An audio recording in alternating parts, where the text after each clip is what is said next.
The NTA, and we're reaching you from Abuja, the nation's capital. I am Muplang Dakok.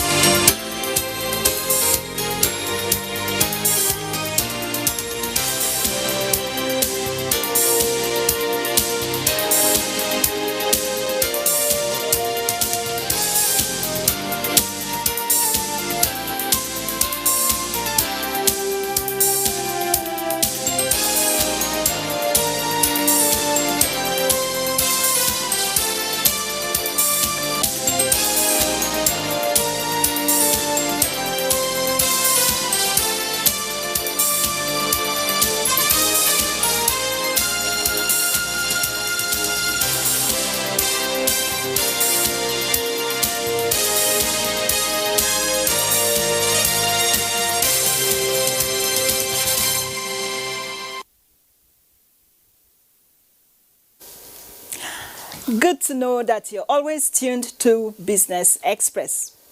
At the end of its September meeting, the Central Bank of Nigeria, CBN Monetary Policy Committee said the majority of its members voted to reduce the monetary policy rate (MPR) by 100 basis points. The MPC reduced the monetary policy rate from 12.5% to 11.5%, while adjusting its asymmetric corridor around the MPR from plus 200 and minus 500 basis points to plus 100 and minus 700 basis points. Also, the committee decided to retain the cash reserve requirement CRR at 27.5% and liquidity ratio at 30%.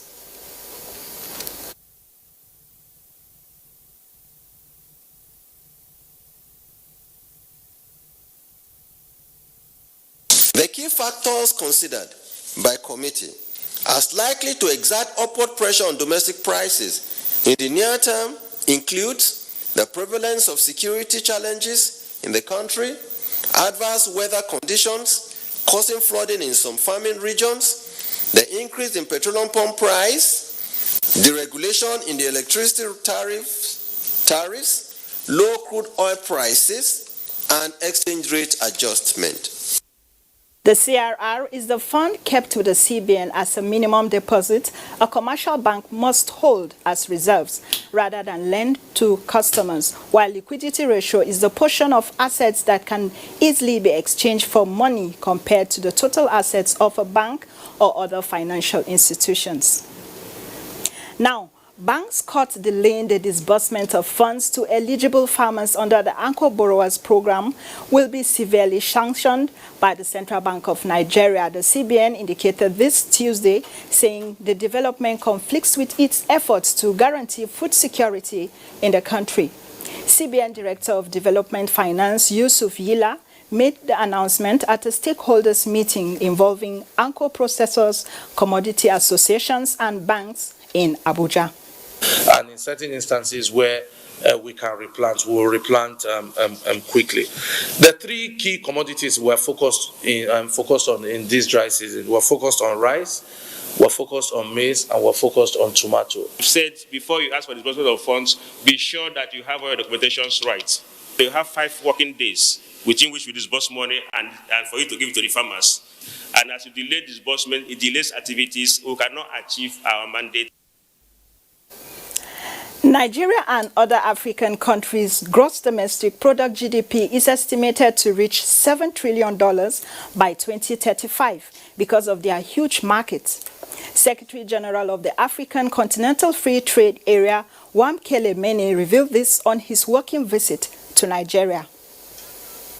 We are hoping and looking forward to Nigeria's leadership. It is because all of these visions that we expressed in the Lagos Plan of Action, in the Abuja Treaty, started here.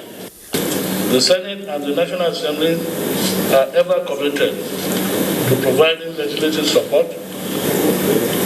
The initial momentum from the signing of the agreement needs to be continued for a greater continental impact to benefit Africans both on the continent and outside it.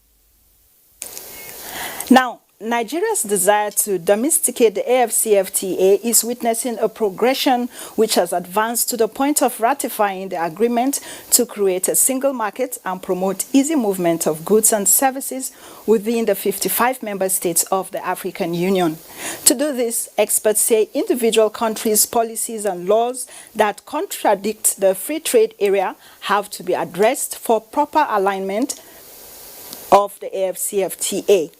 To discuss the readiness of Nigeria, we have in the studio Francis Anatagu. He is a Senior Special Assistant to the President on policies and programs related to trade and complementary policies. He is also the Secretary to Nigeria's National Action Committee on the AFCFTA.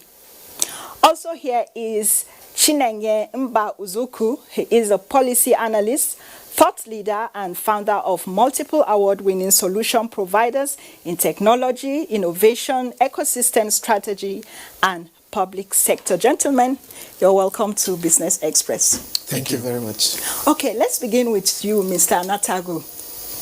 What have you done since the inauguration of your committee?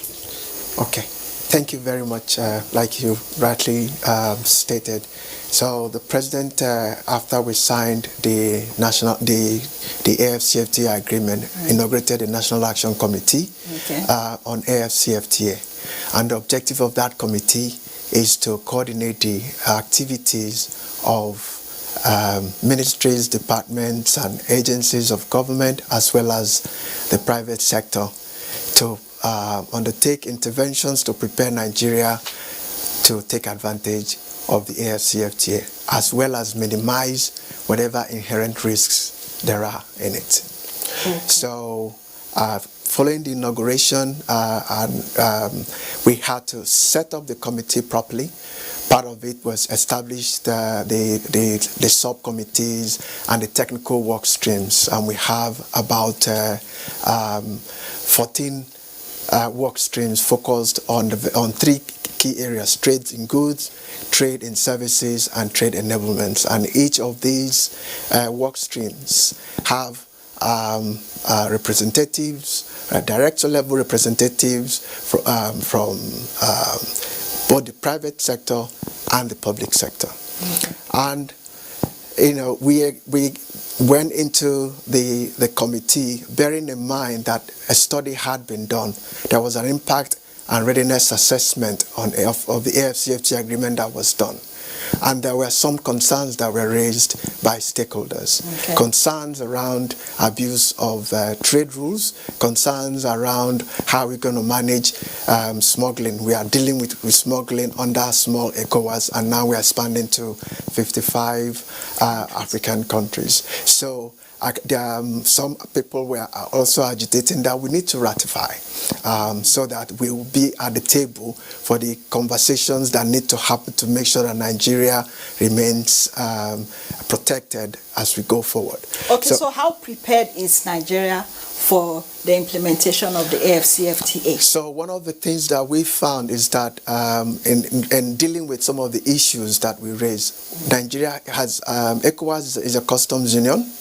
We have the ECOWAS trade liberalization scheme, which has been working. Okay. So we have a template already to manage some of the concerns around trade rules. Okay. We found some gaps, but these are gaps that should have been fixed before, but when we joined the WTO and or when we started the ECOWAS common external tariff, but now needs to be fixed. One of that is the trade remedies mechanism, which enables, is like an early warning system that will enable the businesses to identify when there's dumping or when there are things that shouldn't happen the way they should, and highlight it to government, and government will now have to take action at ECOWAS level if it is an ECOWAS issue, at continental level, AFCFTA if it is within Africa, or even take it to WTO if it is so, if that is where it should be. So there are existing capabilities already in the system. In terms of some other areas like competitiveness, there are so many projects ongoing that will help our preparedness for AFCFTA. But one key thing that we need to know, as you pointed out in your address before this conversation, Yes. for as long as we depend on oil, our future will depend, our economy will depend on the oil price. Recession is looming. Why? Oil price. The solution is to expand non-oil export. AFCFTA gives us the opportunity to do that. Okay, let me just pause you there a bit so that I will take on Mr. Chinenye. Chinenye, can you tell us, I know you've been working with the committee, for the actualization of the AFCFTA. Tell us how prepared Nigeria is. My specific role has been in the area of the digital economy, which has internal and external components. Internal in terms of the sense that digital economy can refer to a sector, an economic sector, as well as an enabler for other sectors. So we think it's pivotal to taking advantage of the agreement. If you think about it from the perspectives that we tend to examine things, the first is hardware. Physical goods that can be manufactured and possibly traded with other countries. The next one is around software, the intangible stuff that we all use on our phones, on our devices, and all things. And then the third is about services. Services that are provided in either of these two categories, on top of these two categories. And you want to wonder around the opportunity that really exists. I mean, the digital world doesn't recognize geographies. Doesn't recognize what? Geographies, because it's intangible. Yes, so we reach across borders. So we don't go through the same, in many respects, we don't go through the same things that the more tangible type of products would. So you're not clearing by software through a customs. You don't necessarily need immigration to provide a service into another geography. So it's a very interesting area. It's a bit complex, but it's very, very interesting, and it has huge potential upside for Nigeria. Nigeria in particular, and I'll give you one example. The data seems to point to something close to $6.4 billion worth of expatriate skills that are used, that are imported into Africa, which represents an expropriation. So you think about if you could flip that the other way around, and you could say, well, so literally within Africa, there's an opportunity for human capital today to the tune of about $6.4 billion. How do we access that? Nigeria is one of the countries in software, for instance, in some programming languages, Nigeria rates amongst the top 10. In some, the top 5. How do we then harness those skills as human capital and trade them across borders? And the same thing would apply to software. I mean, so that there's a huge opportunity that's waiting out there. How ready are we? I think our country has always been ready from the perspective of entrepreneurship. We've always had the will and the capacity to go anywhere in the world to trade and to grow value in any community that we go into. The enablement needs to come through other factors, and one of them I've mentioned, human capital. The other is infrastructure, and I think we're on our way. We're getting there. Okay, let's go back to you, Mr. Anatago. Do you think that Nigeria would have been able to meet the July 1st date for the implementation of the AFCFTA if it wasn't shifted because of the coronavirus pandemic? Okay, so that's an interesting question, and I think people need to understand, what does July 1st mean? It means the start. Okay. Right? Now, this is a marathon. This is something that what we have now is a framework agreement, right? It would take years to implement. So a lot of Nigeria and a lot of countries are still grappling with a lot of things to get it started. But negotiations in some areas have not been concluded. But really, with what has been done, it's really a symbolic start date to actually ensure that political will remains and get people started. So if we started and we're hoping that it will start on July 1st of January, and we need to make that work so that we sustain the momentum. A lot of the issues, a lot of things that we need to do to be ready will become apparent as we start. So it is important to put that in perspective. Someone has asked me before, will all the problems disappear on the 1st of January? The answer is no. Okay. Will everything that we need to be in place by January? No. But the point is that, you have the will, you start, and then you solve as you go along. Okay, you talked about how long it might take for us to be able to actualize and begin to get the benefits of the AFCFTA. How long do you think that is going to take? No, so some benefits will manifest almost immediately. Okay. There are some others will manifest over time. As we speak today, if you look at financial services, Nigerian companies are already in Africa, right? And more are going into Africa. In fintech, we are a dominant player in that sector. Our countries are not waiting for this agreement. Our businesses are not waiting for this agreement. They're already going there. This will make their life easier. There are a lot of products that are going formally but also informally into Africa. So it's actually just making it easier for these things to happen, bringing them into more formal economy, and then putting, you talked about harmonizing policies. It's just really making it better. And if you take policy, for instance, and I talked about trade remedies earlier, there are some short-term things that we need to do. There are some short-term games that we need to apply, that we'll see. But overall, long-term. Now, it will take years to even get to. Even the EU project is still work in progress, as we know. The NAFTA project, the US NAFTA project is work in progress. Okay, let's talk about some of the fears that, or the concerns that Nigeria and other African countries have. You mentioned some of them and you said those problems are not going to go. But what about the dumping? Many African countries think that with the AFCFTA, their countries will become dumping grounds for goods from other countries. Is Nigeria worried about that? Yes, we are worried about that, and rightly so. But like I said, the worry is that non-African countries, not all the African countries have the capacity to monitor their borders and do all the right things that we need. So some non-African countries can use those opportunities to bring their products, and then you just change the label and you make it in Africa, and then it comes. So there have been a lot of discussions on rules of origin, but we need that trade remedies mechanism. Countries like South Africa have it, Egypt has it, Kenya has it.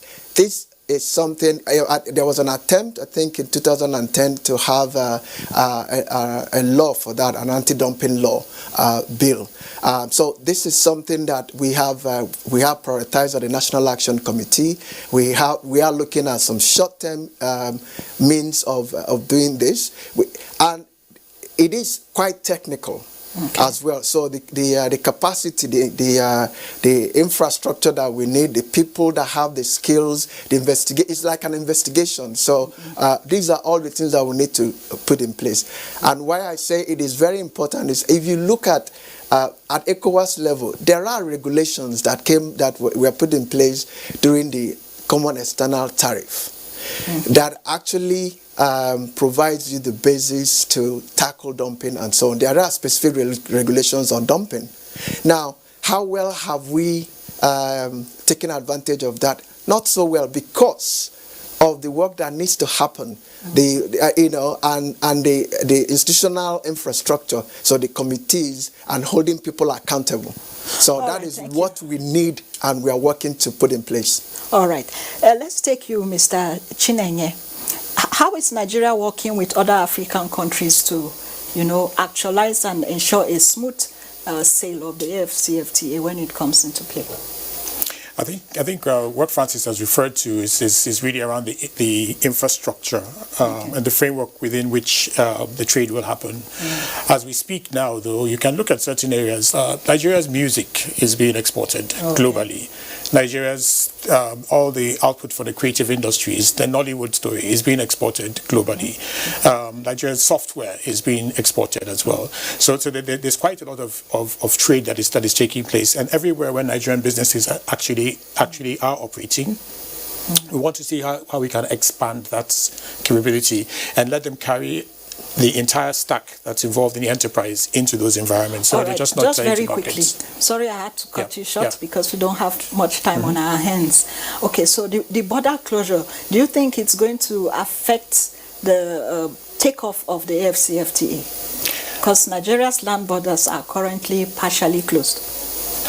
I think there'll always be this is more like something that will be, to my mind, will probably be something that's more dynamic, in the sense that they will, when Francis was referring to things, he was saying that there are things that will end by January 1st. There are things that will just be beginning. It's going to be an ongoing process. I believe that the border closures are useful, but to what extent are you going to close the borders to intangibles, things that come to you via your phone, that you're consuming? And increasingly, we're starting to see a lot of things moving into the services portfolio. Once you get into the services portfolio, then border closures really don't make that much of a difference. But for physical goods and services, absolutely, it will make an impact. All right, so, I'll go back to Mr. Francis. If I can make a point on that. Okay, that will be your closing thoughts. You just wrap it up in 30 seconds. So that border closure is a failure in implementation. Because there are, for instance, between Nigeria and Benin Republic, there is a customs cooperation agreement. Now, to what extent have you implemented that on both parties, by both parties? So these are the real issues that, if we get right, we need to, and it's not like you said, it's dynamic, it is constant, we need to keep at it. It won't just disappear, but it is hurting both all the countries, let's be clear. But at some point, it has to be resolved. Okay. Thank you very much, gentlemen. It's been a pleasure speaking with you, and we hope that the AFCFTA will take Nigeria and all African countries to where we want to get to. Thank you. So to my immediate right is Mr. Chinenye Mba Uzuku. He is a policy analyst. Thank you so much for coming on Business Express today. Thank you for having me. And also Mr. Francis Anatagu, who is the Secretary of Nigeria's National Action Committee on AFCFTA. Thank you so much for your time. Thank you very much. All right, moving on. Nigerian equities notched up midweek as MPC's decision begins to settle. Investors have been seeking safer havens in stocks following weaker bond yields. The NSE All-Share Index gained 0.5% to settle at 25,783.2 points. 414 million shares worth 2.28 billion naira were traded in 3,793 deals. Sterling Bank, FBN Holdings, and Access Bank emerged the most active stocks for the day. Meanwhile, the Nigerian Stock Exchange NSE has reiterated its commitment to redefining and improving investors' overall experience in the capital market through deployment of technologies that ensure the market remains modern, convenient, and secure. Speakers at the inaugural Retail Investors webinar emphasized the importance of technology in the fast-emerging new normal economy. NSC's Chief Executive Officer Oscar Onyema, who noted that investor participation is central to the growth and sustainable development of any economy, said the exchange is committed to facilitating conversations that will expand the retail investment opportunities available in the capital markets. And on food security, the National Food Security Council is reassuring Nigerians that the nation will not experience any food crisis in spite of the devastating impact of the recent flooding in parts of the country on agriculture. Vice Chairman of the Council and Governor of Kebbi State, Abubakar Atiku Bagudu, gave the assurance while briefing newsmen after the 5th technical meeting of the council members in the state. Is there going to be a food crisis? No. By God's grace, there will be none. The The flooding is devastating, but Mr. President has been working, as you can evidently see from last week to today. We are having another meeting because that's what bothers Mr. President more than anything else. How does he deliver to Nigerians? And since last week and earlier, the challenge has been come up with how we can intervene so that farmers, fishermen, and those in the animal husbandry can resume economic activity as quickly as possible. On the issue of prices of crops, even in Abuja, you will not see the price drop immediately. Prices started dropping at the local markets. Those that have existing stock will not lose money and drop the price for you. They will wait until they exhaust the stock or there is a lot of this produce in the market. Then they will be forced to drop the prices. So the crop have started coming up, getting cheaper and being transported. It takes time, depending on how fast the traders are bringing the cheaper stock into the market. And talking stocks, Australia shares lead gains on the global market, jumping 2% as most markets rise this Wednesday. Bosede Abel has a summary of market activities.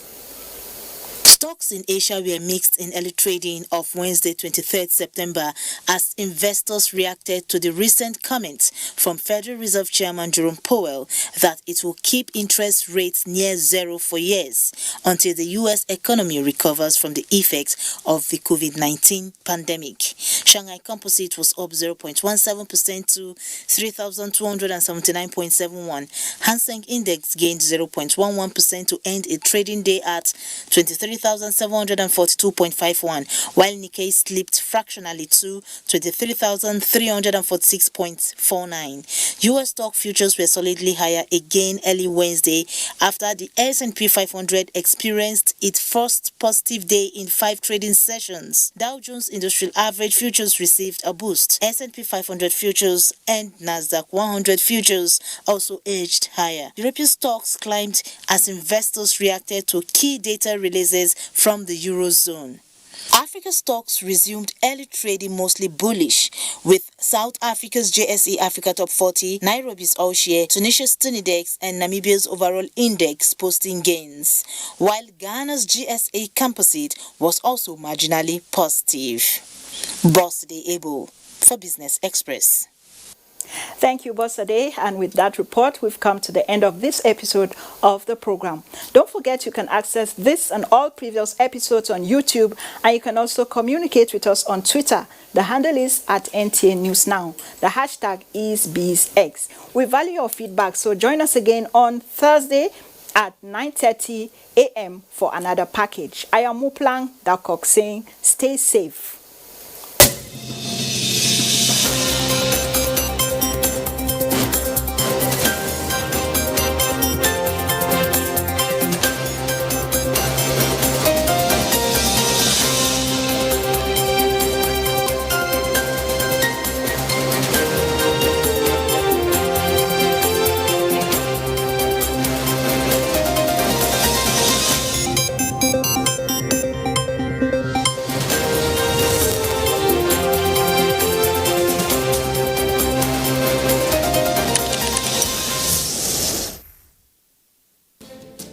From dusk to dawn, 24 hours a day, NTA International is with you.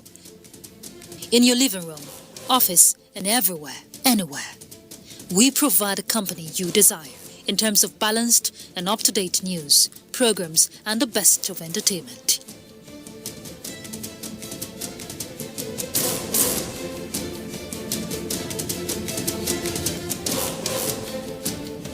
Tune in to DSTV channel 251, GoTV channel 91, Freeview channel 264, or live streaming via www.visiontv.co.uk. Application for iOS or Android. Intelsat 901/332.5 degrees east. You can also see us on Facebook and YouTube for quality content on the go.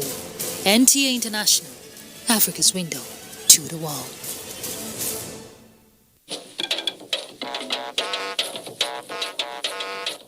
When you hear that sound, you know that Nigeria's most authentic newscast is about to begin.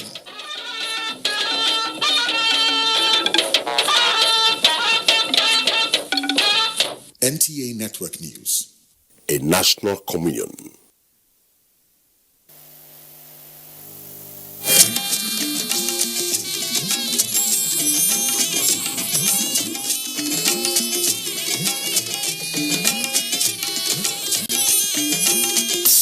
This is the network service of the NTA.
They say every day is for the thief, one day for the owner of the house. But ICPC, the Anti-Corruption Commission, has reversed the role.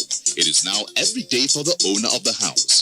If you're involved in bribery, over-invoicing, or any shady deal, the day of reckoning has come. ICPC, the Anti-Corruption Commission, is watching you. If you're reported for any corrupt practice, you'll be investigated, prosecuted, and punished. Corruption is harmful to our nation. Join the campaign against it by reporting any corrupt practice to ICPC, the Anti-Corruption Commission. Let we join hands with ICPC, make them better. Let's make Nigeria great again. ICPC, they want to. Hand for corruption. Break the chain of corruption now. Don't give, don't take.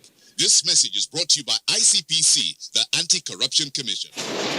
The Parliament, which is the collective expression of the people's will, is imbued with the supreme task of creating clear and fair legislations, including efficient public oversight. It also, amongst other duties, deliberates upon matters of national importance and public interest. Therefore, its role in the successful prosecution of anti-corruption wars cannot be overemphasized. Welcome to Corruption Must Go, ICPC's weekly television program. I am Hawa Garba. Today on the program, we shall look at how, together with the Parliament, we can strengthen the fight against corruption. But first, Ruth is standing by with updates on happenings around the world of the Commission. Over to you, Ruth.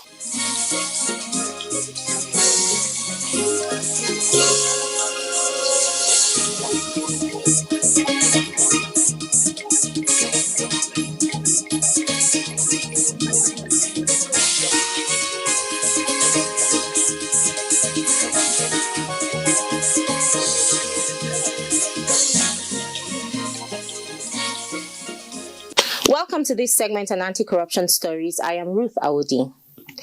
ICPC has quizzed top management staff of the Niger Delta Development Commission, NDDC, over allegations of various acts of corruption, such as diversion of funds, procurement fraud, and misappropriation of the agency's COVID-19 funds.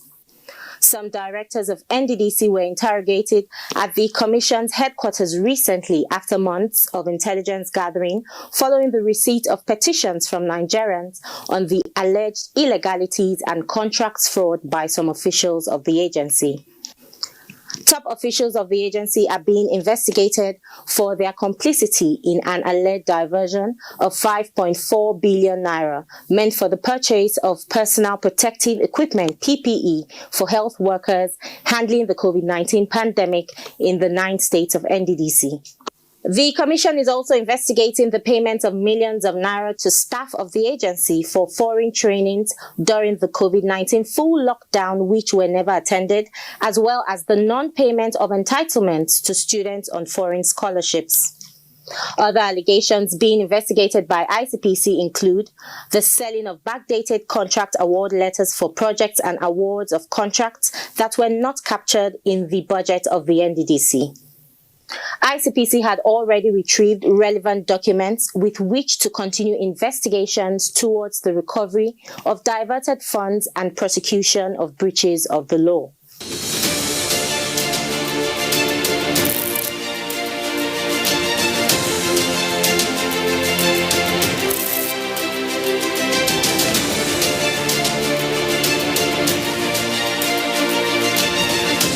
In another development, the Federal Executive Council, FEC, at its 20th meeting held Wednesday, 19th August 2020, has approved the National Ethics and Integrity Policy.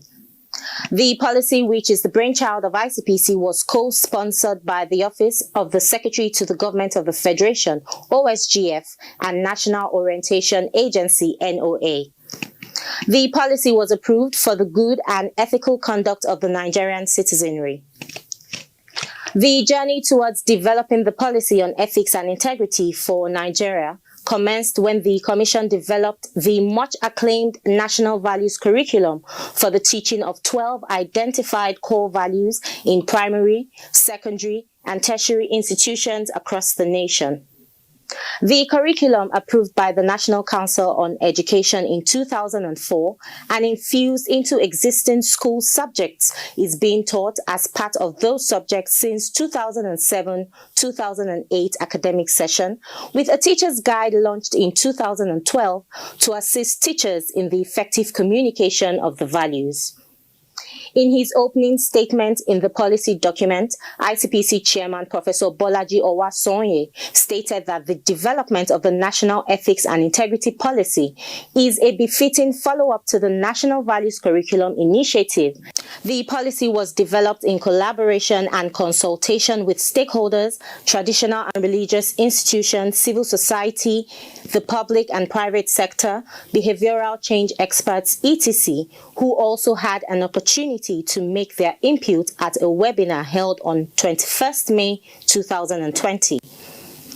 Following the approval by the Federal Executive Council, plans are ongoing to convene broader stakeholder meetings to prepare an action plan and consequence management framework for the policy.